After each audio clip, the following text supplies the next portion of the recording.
So let's talk about the identity of being a leader. And I'll use myself as an example. On June 22nd of 2026, I said to the world that I'm going to post content every Monday, Wednesday, and Friday for 120 days. And I got this idea from a lady who helps social media individuals make content and everything like that. And I thought it would be challenging.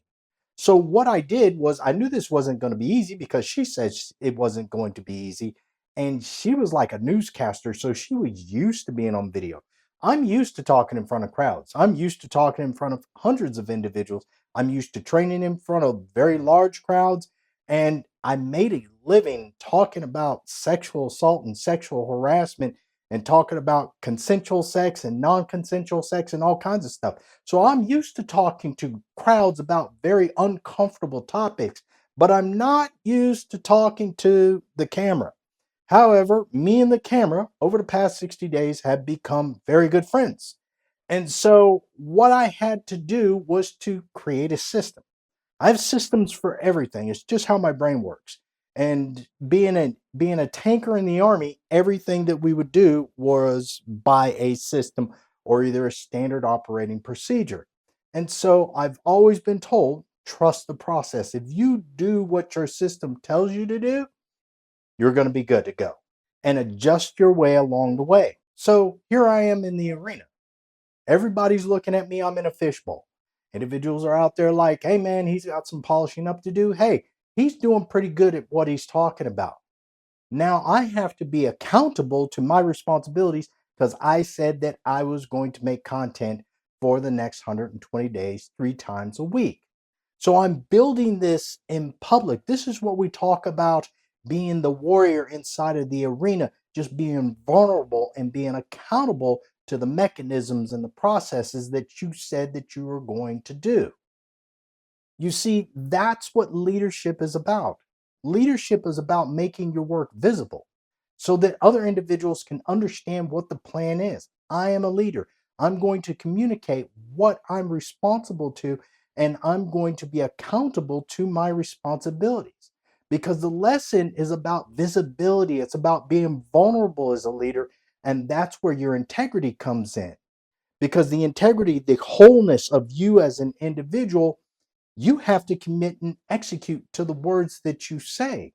You have to walk the talk. You've got to back it up.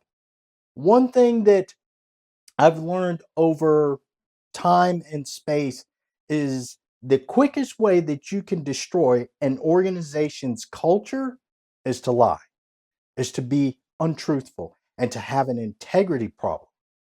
And you know how you can make it implode and literally disappear, to literally tear your organization apart at its moral fiber?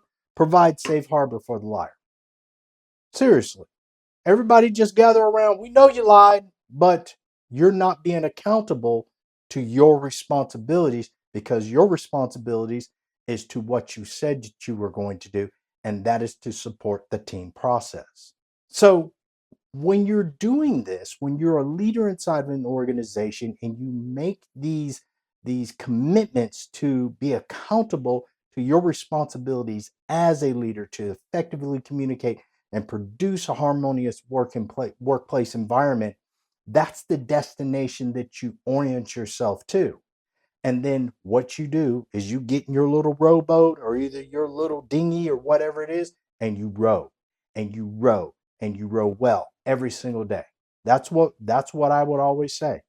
I heard on a YouTube video one time, a guy said, God will steer and you must row.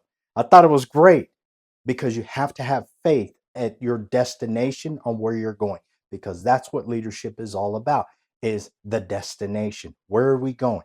And then you got to get inside of that boat, and if everybody sees you rowing, everybody's going to row with you. So I'll end this and I ask you this one question right here.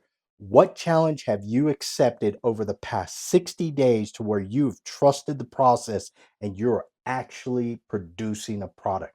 Tell me in the comments, follow along Monday, Wednesday, and Friday. I look forward to seeing you.